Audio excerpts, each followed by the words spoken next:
아들이 데려온 세 번째 여자는 베트남 출신이었다. 여자의 손톱에는 짙은 선홍색의 매니큐어가 칠해져 있고 그 위로 반짝이는 보석이 여러 개 박혀 있었다.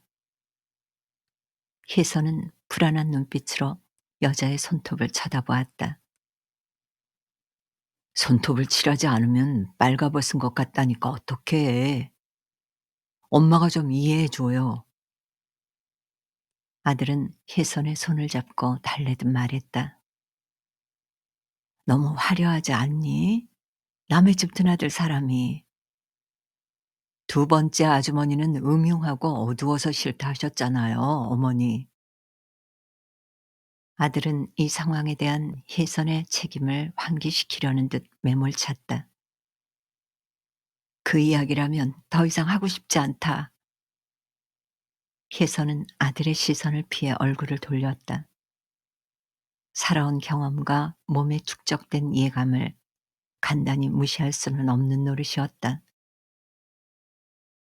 아이들이 자신의 말을 병든 늙은이의 앙탈쯤으로 치부하는 것을 알았지만 그렇다고 이미 죽은 사람처럼 입을 꾹 닫고 있을 순 없었다. 무엇보다 이것은 아직 남아있는 자신의 삶에 관한 일이었다. 이번에는 너무 밝아서 싫단 말인가요?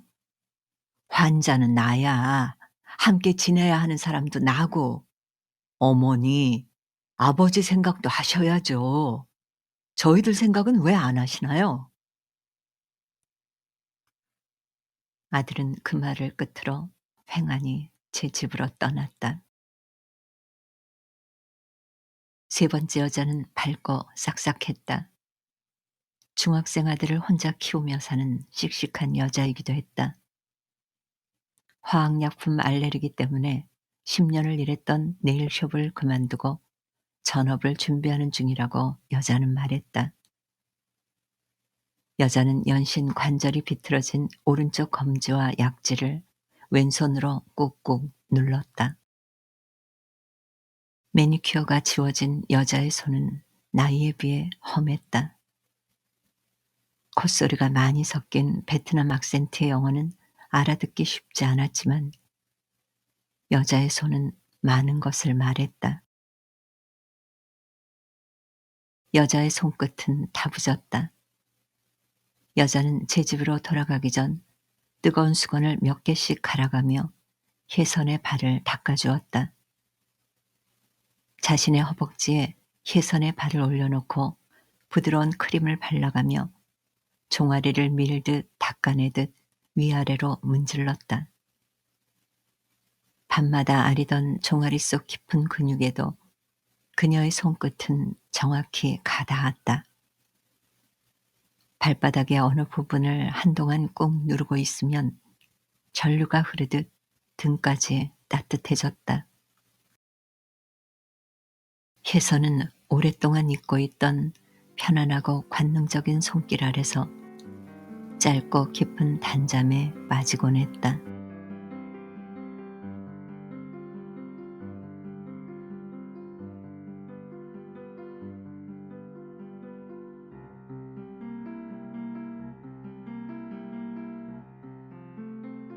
요리 연구가였다는 네 번째 여자는 기어이 중국 마트까지 가서 냉동 전복을 사왔다. 재료 욕심이 많은 여자였다. 여자는 마트에 가기 위해 혜선의 차를 운전했다. 혜선은 여자에게 자동차 열쇠를 내어주었다. 아들 내외나 딸을 귀찮게 하지 않으려면 어쩔 수 없었다. 여자의 차가 차고로 들어오면 진석이 자동차 트렁크를 열고 여자가 사온 식료품을 부엌으로 옮겼다. 혜선은 소리로 그것을 짐작했고 때론 CCTV로 그 광경을 지켜보기도 했다. 안방 침대로 전복죽을 들고 온 여자는 재료가 한국 거랑 달라 맛이 잘 나지 않는다며 혜선의 표정을 살폈다. 어때? 괜찮지? 먹을만하지? 혜선이 죽을 삼키기도 전에 진석이 먼저 설레발을 쳤다. 죽에서는 비린내가 진동을 했다. 혜선은 얼굴을 찌푸리지 않으려 애를 썼다. 수고했어요. 맛있어요. 따로 멸치 육수를 진하게 내서 끓였어요. 동치미 국물이랑 같이 드세요. 비린내가 목젖을 건드렸다. 이제 내려가 보세요. 당신도 내려가. 성가셔. 바다에서 건진 건 예외 없이 비린내가, 고기에서는 피냄새가, 곰탕에서는 고약한 기름 냄새가 났다. 산 것들의 감칠맛 뒤에 가려져 있던 역한 냄새가 일제히 튀어나왔다. 건강할 때는 느끼지 못했던 맛이었고 건강한 이들은 이해하지 못할 맛이었다. 혜선은 호흡을 참으며 천천히 죽을 씹고 삼켰다. 죽그릇을 비운 후에는 먹은 걸 토해내지 않으려 생강 캔디를 꺼내 물었다.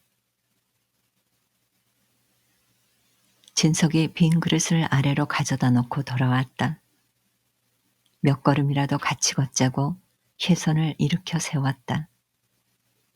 혜선은 기운이 없다며 손사래를 치다가 진석의 팔을 잡고 일어나 방 안을 걷기 시작했다. 진석이 왼쪽을 짚을 때마다 나무 막대가 바닥에 부딪히듯 둔탁한 반동이 혜선에게로 전해졌다.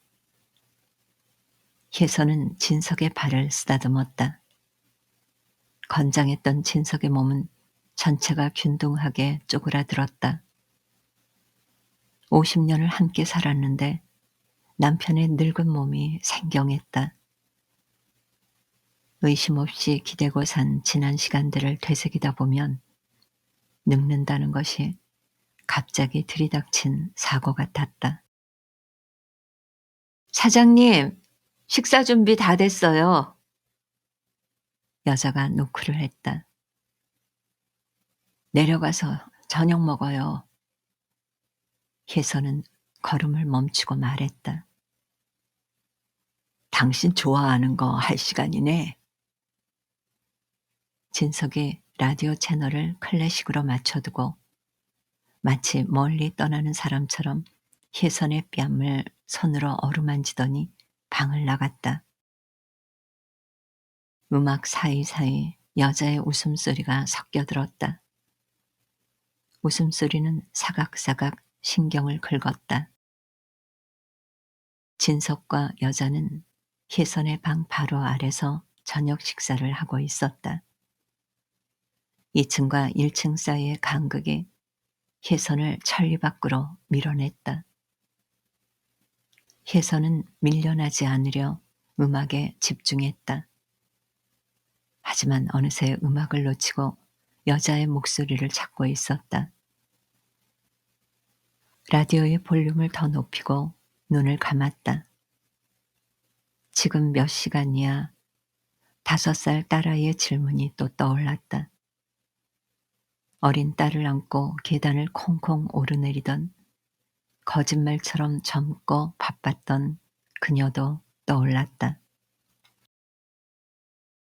세 번째 여자가 엎드려 진석의 발을 씻어줄 때 소파에 기대 입을 해죽 벌리고 널브러져 있던 진석의 표정, 미끌거리던 생기와 불완전한 관능에 취해 어수선하던 사타구니를 혜선은 분명히 보았다.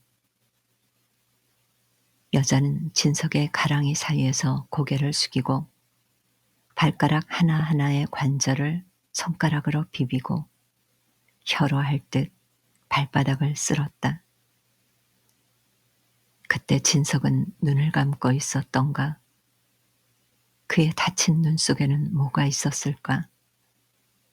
연민과 배신감이 너울처럼 넘실거렸다. 네 번째 여자의 웃음소리가 그 너울에 실려왔다.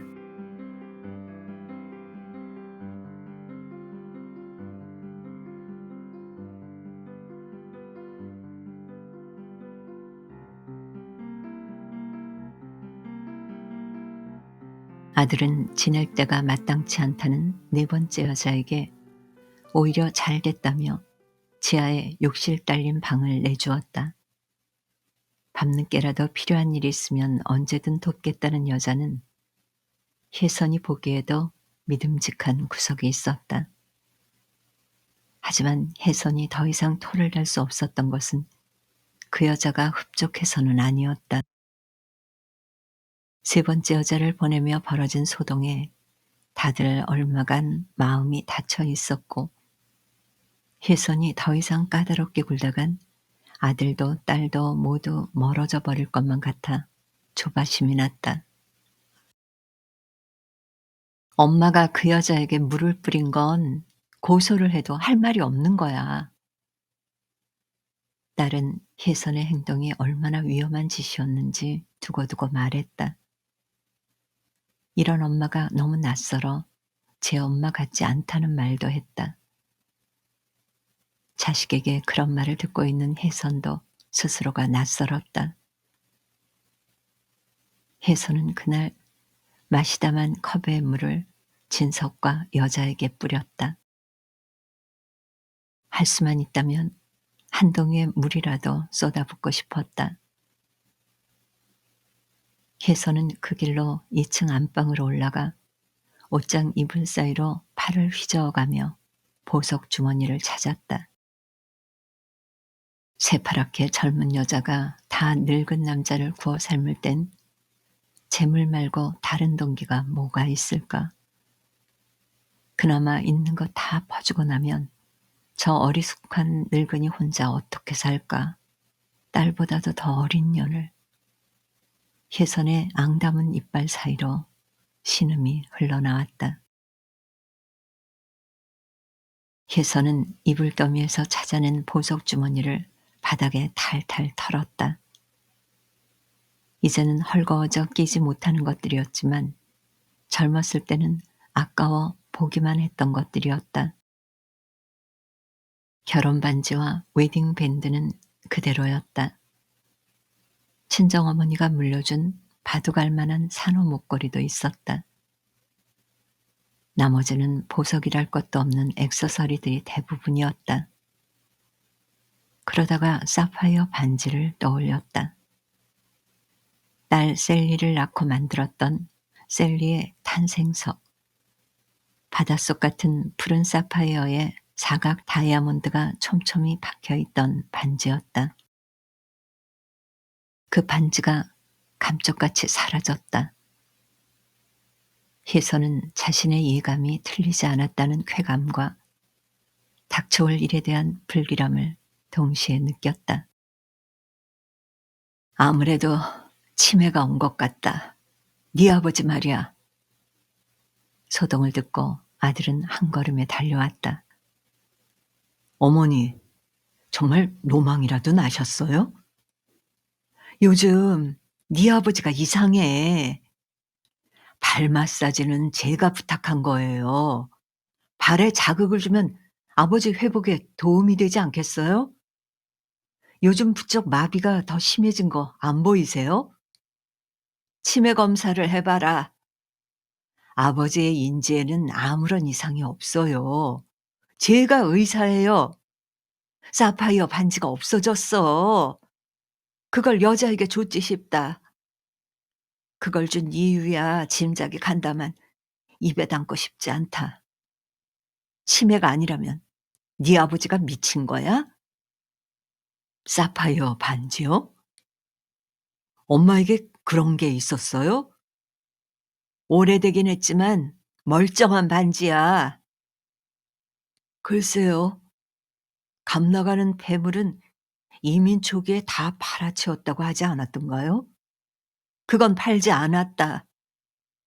그렇다고 아버지가 그 반지를 여자에게 줬다고 어떻게 확신하죠?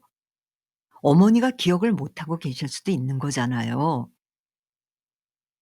지금 반지 이야기 하는 게 아니야.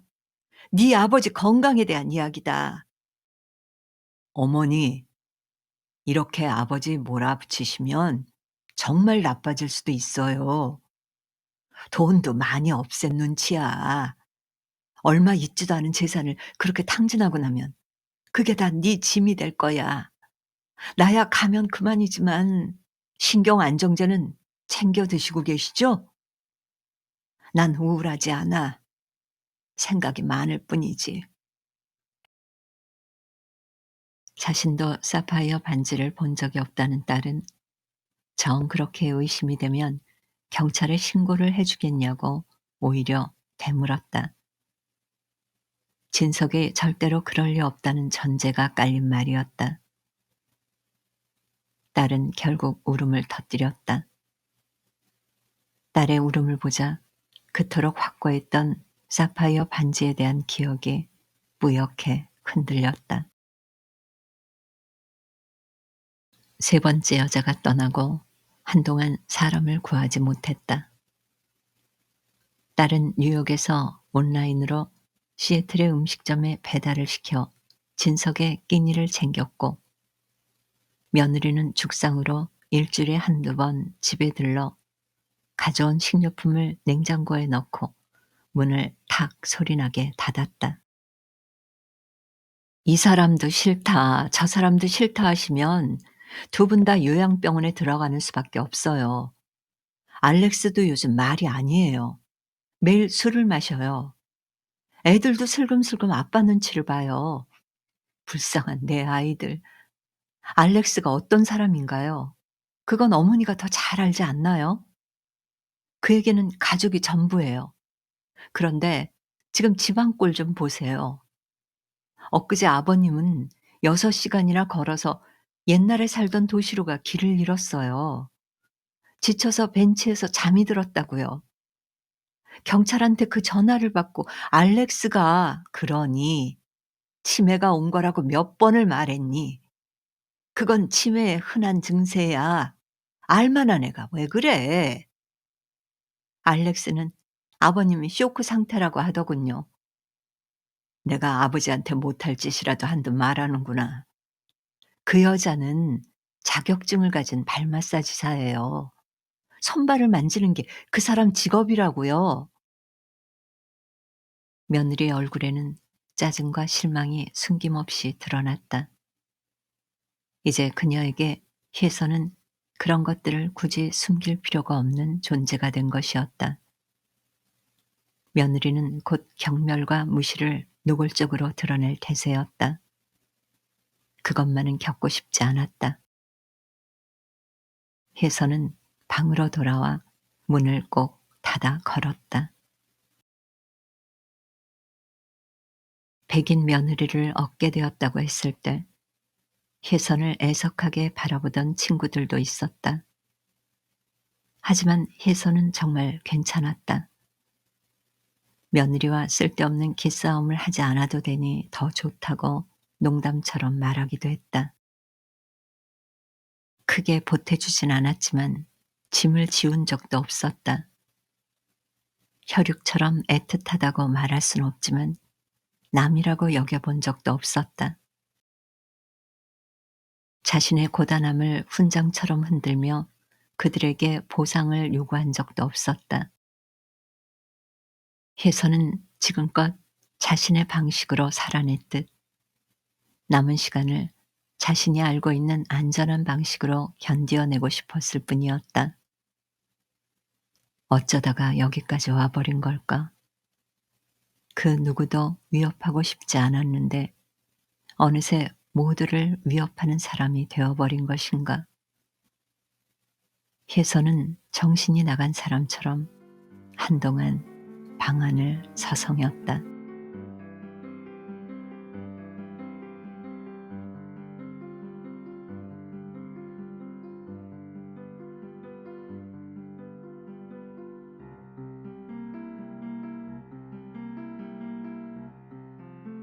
들릴 듯 말 듯 속삭이는 소리, 커졌다 작아지는 웃음소리, 딸그락딸그락 수저가 그릇에 부딪히는 소리, 싱크대에 물이 흐르는 소리까지 유난히 많은 소리가 벽을 타고 혜선의 방으로 올라오는 날이 있었다.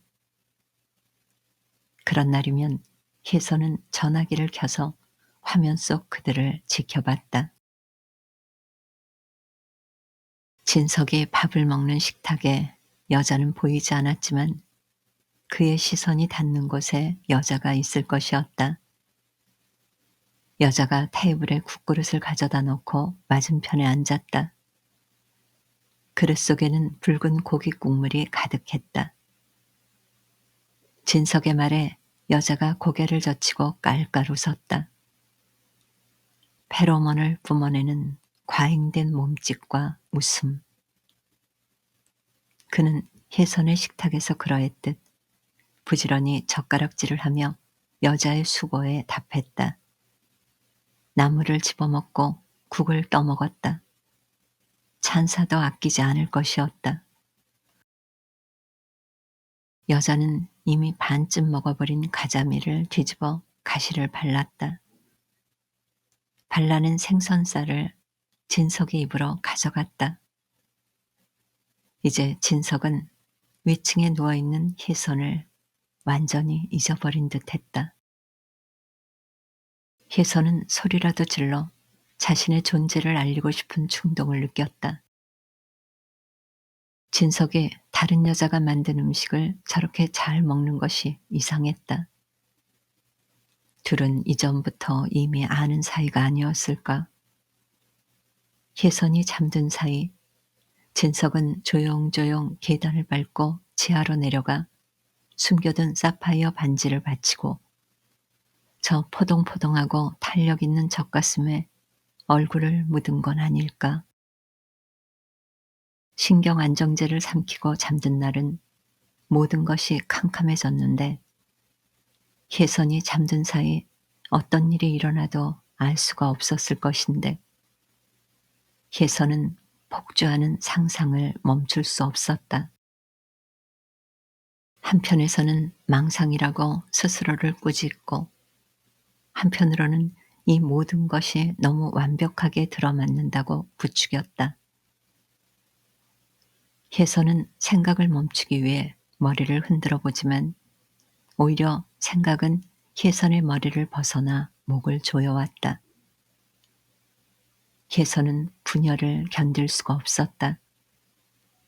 침대에서 내려와 손으로 화장실 물을 받아 약을 삼켰다. 거울에 비친 자신을 낯설게 바라보다 흐트러진 머리를 손으로 쓸어 넘겼다. 어서 빨리 안전한 곳으로 도망가고 싶었다. 혜선은 약을 한 알 더 삼켰다.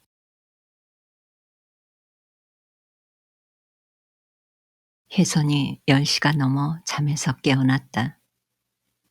전날 밤 약을 2알이나 먹어서인지 정신이 맑지 않았고 머리가 무거웠다. 혜선은 약간의 어지러움을 느끼며 방을 나왔다. 그때 여자는 진석의 방에서 나오고 있었다. 사장님 방 청소 좀 하느라고요. 여자의 손에 물수건이 들려있긴 했지만 혜선은 그 상황을 이해할 수 없었다. 사모님 내려가 있는 동안 방 정리할게요. 화장실도 치워야 하고. 여자는 아직 식지 않은 혜선의 침대를 휘젓고 창을 열어 방의 공기를 바꿀 것이었다. 혜선은 여자를 말리고 싶었다. 여보! 여보! 혜선은 몸을 돌려 진석을 찾았다. 사장님 없어요. 여자의 얼굴에 묘한 웃음기가 스쳤다. 혜선의 등줄기가 서늘해졌다. 여자는 몸을 돌려 혜선이 방금 나온 방으로 향했다. 혜선이 여자를 돌아보며 계단을 밟았을 때 중심을 잃고 휘청하며 주저앉았다. 여자가 혜선에게 급히 뛰어왔다. 혜선은 돌진하는 여자가 자신을 계단 아래로 밀어버릴 것만 같았다. 혜선은 몸을 움츠리고 핸드레일을 꼭 잡았다. 제가 잡아드릴게요, 사모님. 노! 노! 나 괜찮아요. 혜선의 말이 너무 단호해서인지 여자가 멈칫했다. 여보! 여보! 혜선은 다시 진석을 불렀다. 사장님 병원에 갔잖아요. 집에 아무도 없어요. 진석이 없다면 집에는 여자와 혜선뿐일 것이다. 왜 여자는 그 당연한 사실을 혜선에게 주지시키는 것일까? 혜선은 구조를 요청하듯 CCTV를 쳐다보았다. 혼자 할 수 있어요. 다가오지 말아요. 혜선은 중얼거렸다. 여자는 꿈쩍 않고 혜선의 옆에 버티고 서 있었다. 무슨 고집이 그리 세요. 이러다 넘어지면 어쩌려고요. 여러 고생시키지 말고 제발 날 잡아요. 여자는 혜선의 팔을 잡았다.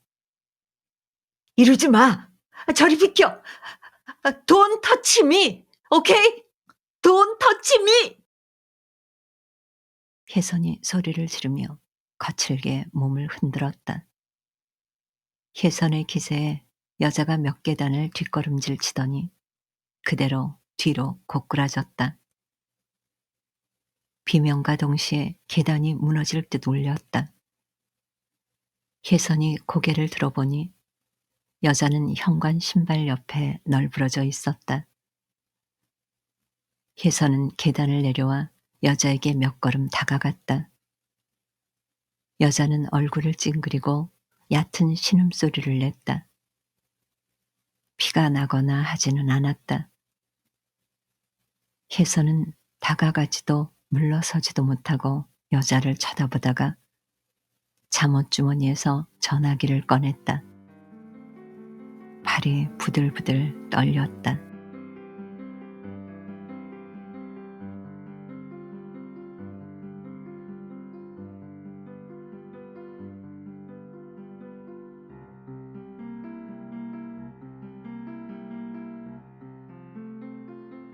깊은 밤 집 앞에 자동차가 멈추는 소리가 들렸다. 혜선은 CCTV 화면을 켰다. 검정 BMW 운전석에서 아들이 내려 뒷좌석 문을 열었다. 여자가 아들의 부축을 받으며 차에서 내렸다. 여자는 목발을 짚고 느리게 걸었다. 목발을 짚은 폼이 어설펐지만 상태가 그리 나빠 보이지는 않았다. 현관문의 키패드가 삑삑 삑삑 울렸다.